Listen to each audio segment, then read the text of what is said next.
नगर निगम के चुनाव पास आने वाले थे। पूरे कानपुर शहर में टिकट को लेकर मारामारी शुरू थी, लेकिन सबसे ज्यादा चर्चा में वार्ड नंबर 40 की सीट थी। वो इसलिए क्योंकि इस बार वहां की सीट महिला के लिए आरक्षित थी।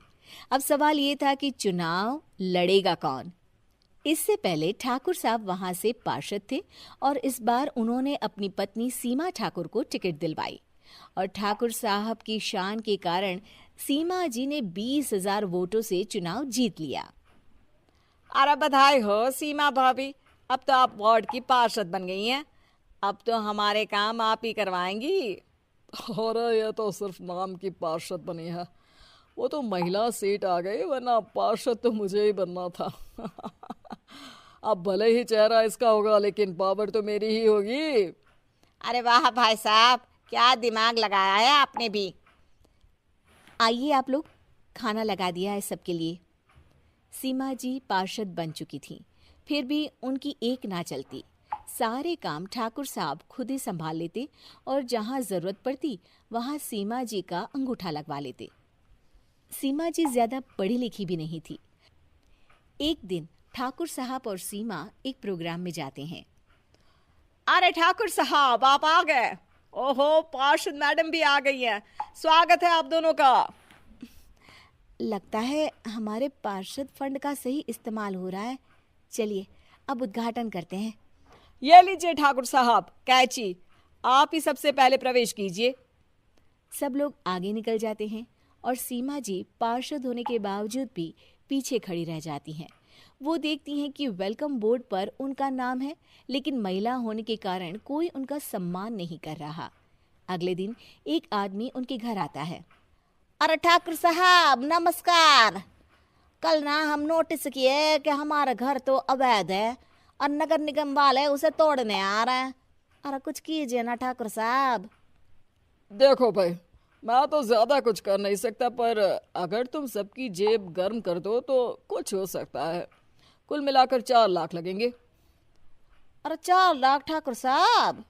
अरे भाई, मैं अपने लिए नहीं मांग रहा हूँ। दरोगा है, इंजीनियर बाबू है, बड़े साहब है, सबको देना पड़ता है ना थोड़ा थोड़ा। बोलो है मंजूर? तभी वहां अचानक सीमा जी आ जाती हैं। अरे ये आप क्या कर रहे हैं? पहले इन्हीं लोगों से तो आपने वोट मांगे, अब इनसे ही पैसे ले रहे हो। अरे चुप रहो तुम। तुम्हारा काम है सिर्फ अंगूठा लगाना, तुम वही किया करो। मुझे दूसरे काम तुम मत सिखाओ, समझी? और तुम ना जाओ, अब पैसे लेकर आओ, वरना जेसीबी किसी भी वक्त आती होगी। सब कुछ ऐसे ही चलते रहता है। एक दिन सीमा जी और ठाकुर साहब को एक लोकल मीटिंग में बुलाया जाता है। वहां पर कई और अधिकारी लोग भी मौजूद रहते हैं। अब मैं चाहूंगा कि ठाकुर साहब हमारे बीच 2 शब्द कहें। मेरे प्यारे भाइयों और बहनों, आज मेरा सौभाग्य है कि मैं आप सबकी सेवा दिन रात कर पा रहा हूँ। आपने मेरी पत्नी को भारी मतों से जिताया है, इसलिए मैं आप सभी का शुक्रगुजार हूँ। मैं आप सबसे वादा करता हूँ कि हमेशा की तरह हमारे वार्ड में किसी को कोई तकलीफ नहीं आने दूंगा। सभी लोग तालियां बजाने लगते हैं। अब मैं माननीय पार्षद मैडम को स्टेज पे बुलाना चाहूंगा। अपने नाम को बुलाया सुनकर सीमा जी एकदम चौंक जाती है। उन्हें बिल्कुल उम्मीद नहीं थी कि इतनी बड़ी जगह उन्हें मंच पर बुलाया जाएगा। जैसे तैसे वो मंच पर चढ़ती हैं। ऊपर जाते ही सीमा जी को सारी पुरानी बातें याद आ जाती हैं कि किस तरह उनके पति उन्हें कभी भी आगे बढ़ने नहीं देते और उनके नाम से गलत काम करते हैं। वो बोलने लगती हैं। मैं आपके वार्ड की पार्षद सीमा हूँ। आप में से बहुत कम लोग ही मुझे जानते होंगे, क्योंकि इससे पहले मुझे कभी ऐसा मौका ही नहीं मिला।